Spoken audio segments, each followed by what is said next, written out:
या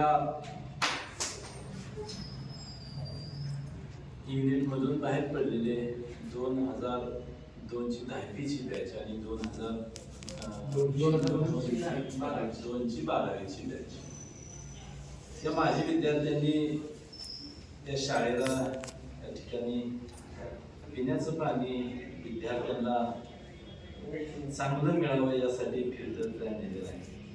त्याचा उद्घाटन आपण घेतलं. त्याच्या छोट्या ठिकाणी या कार्यक्रमासाठी उपस्थित असलेले संस्थेचे inspector Chougule sir, Gaikwad sir, या शाळेचे मुख्याध्यापक, उपमुख्याध्यापक, पर्यवेक्षक, सर्व शिक्षक बंधू भगिनी आणि ज्यांनी ही भेट आपल्या या शाळेला दिली ते सर्व माजी विद्यार्थी मित्र.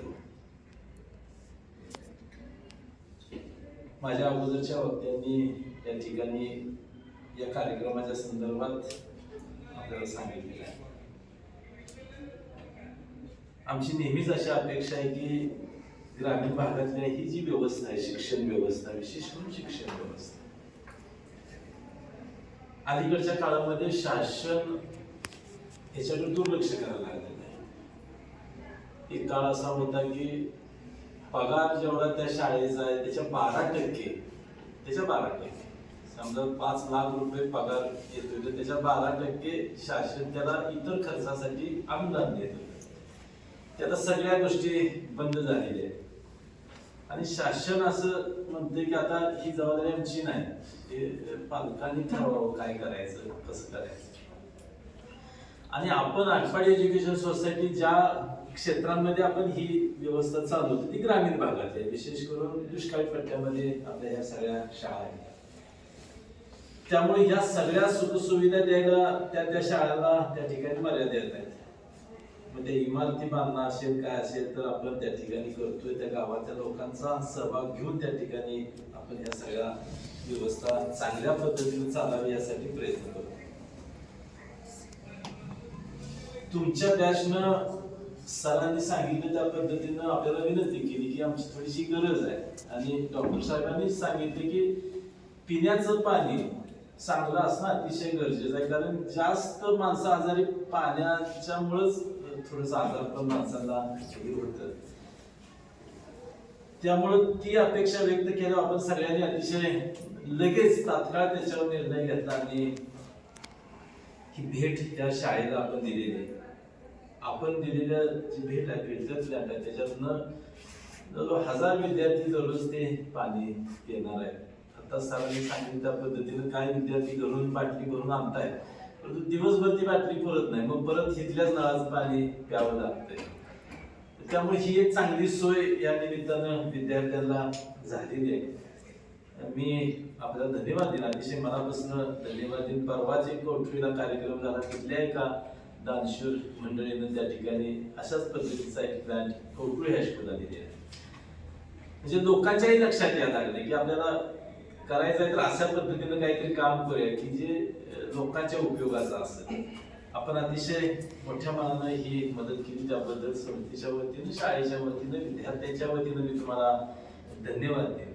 खरं म्हणलं तर ही देण्याची प्रवृत्ती असणं अतिशय गरजेचं आहे, ही सवय असणं गरजेचं आहे. सरांनी सांगितलं त्या पद्धतीनं तुमच्या त्या बॅचची ही सगळी मंडळी आता एकत्र आल्यावर मला ती लक्षात येतं की ही तुमच्या बॅचची सगळी मंडळी, असं आमच्या लक्षात येत नाही ना की कुठल्या पण निश्चितपणे सगळ्या क्षेत्रांमध्ये, कुठलं क्षेत्र नाही, शेती क्षेत्रामध्ये असू दे, मेडिकल क्षेत्र असू दे, सगळ्याच क्षेत्रामध्ये, व्यवसायामध्ये असू दे, सगळ्या क्षेत्रामध्ये अतिशय उत्तम काम करणारी तुमची मंडळी आहे.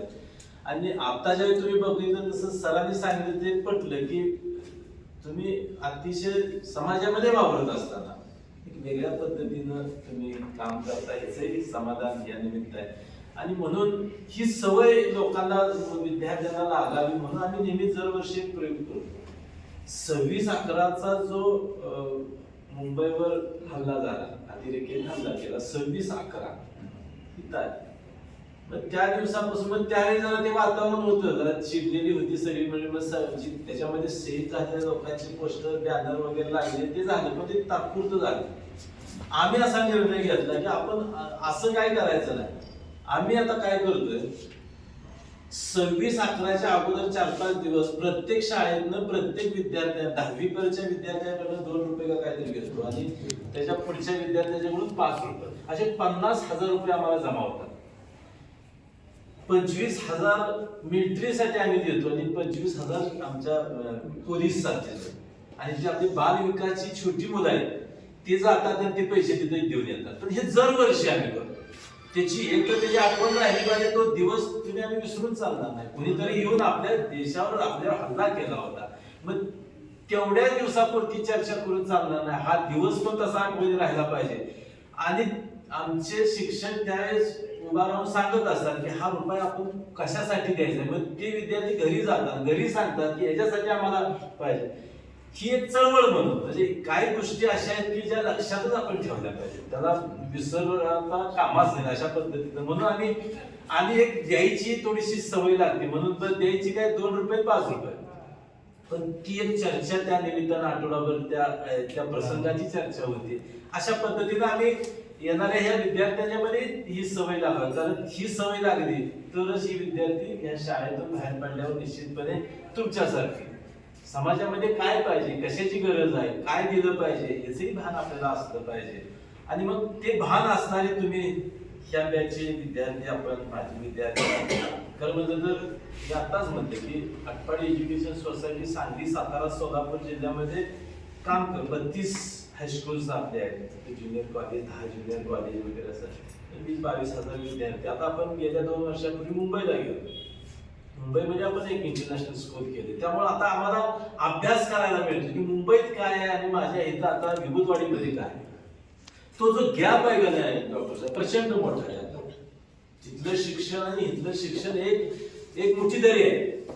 आता आम्हाला एक अभ्यासाला एक संधी मिळाली की आता आम्ही हितली मंडळी आम्ही तिथपर्यंत कशी पोहोचणार ह्याचं आम्ही आता नियोजन करतोय. त्याच्यासाठी आम्ही करतोय की जे तिथं मिळतंय ते इथं मिळालं पाहिजे. इथं तळेवाडीच्या शाळेत मिळालं पाहिजे, शेटपेच्या शाळेत मिळालं पाहिजे, आटपाडी शाळेत मिळालं पाहिजे, इकडं छोट्या शाळेमध्ये पानवच्या शाळेत मिळालं पाहिजे. हे नियोजन आता आम्ही संस्थांमधून आम्ही सगळे शिक्षक, आमचे सर्व बंधू भगिनी आहेत, आम्ही सगळंच त्याचं नियोजन करतोय. याचा अर्थ असा आहे की व्यवस्था पक्की झाली पाहिजे.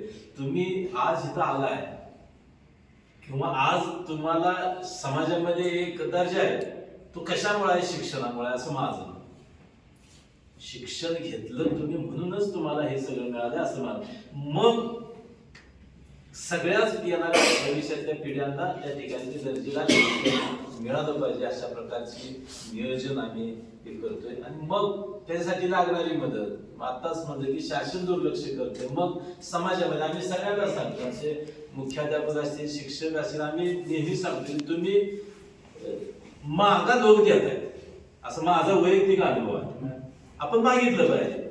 मागितलं की नाही म्हणत नाही. तुम्ही जर चांगलं काम करताय असं जर लोकांना कळलं, पटलं, तर मागं पुढे बघत नाही, माणसं देत असतात. मग पण ते आपल्याला दाखवावं लागलं, तो प्रामाणिकपणा, तो चिकाटी, आम्ही काय त्या शाळेसाठी करतोय हे लोकांना पटलं की मागितलं की लोक देतात.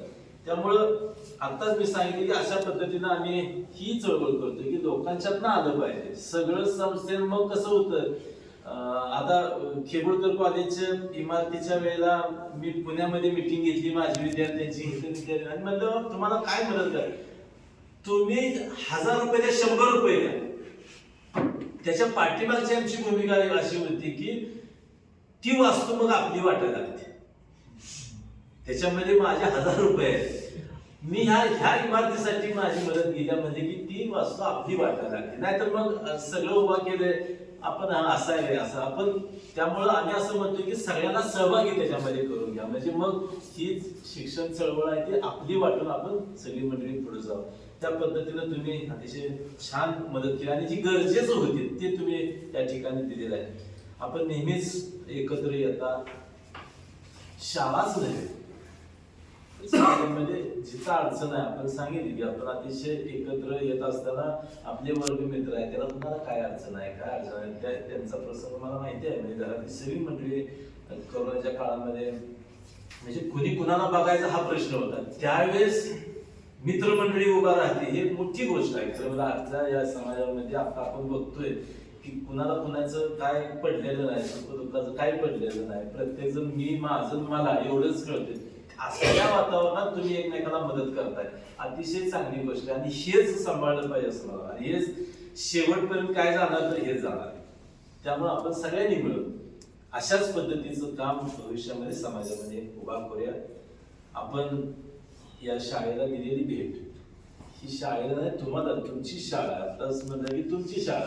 आम्ही आहे म्हणजे आम्ही त्याचं एक प्रशासन चालवणारी मंडळी आहोत, परंतु ही शाळा तुमचीच आहे.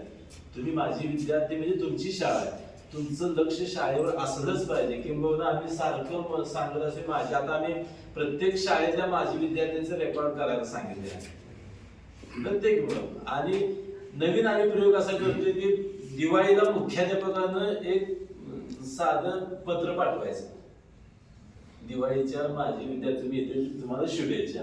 हे पत्र शाळेतनं आलं, मुख्याध्यापकाकडनं आलं, त्याला फार महत्व आहे.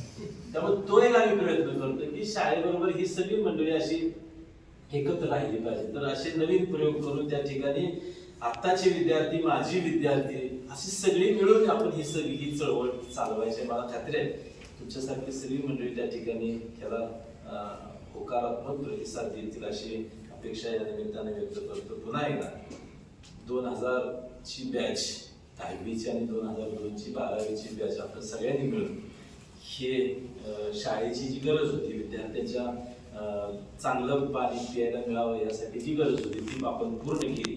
त्याबद्दल निश्चितपणे संस्थेच्या वतीनं, शाळेच्या वतीनं, विद्यार्थ्यांच्या वतीनं मी तुम्हाला धन्यवाद देतो. असंच लक्ष शाळेकडं आपलं राहावं अशा प्रकारची अपेक्षा व्यक्त करतो आणि थांबतो. जय हिंद.